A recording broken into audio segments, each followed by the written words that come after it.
Welcome back to my channel, mga Super Mom. Magluluto tayo ngayon ng isang simple soup dish na ultimate comfort food nating mga Pinoy, and it's commonly prepared and enjoyed on rainy days to ward off the cold.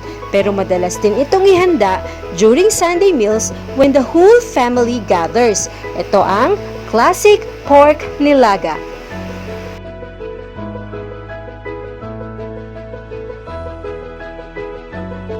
Here are the ingredients and follow the procedure.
I highly recommend this to those who are learning how to cook. This Filipino-style boiled soup is hearty and tasty. Tara, kain na tayo!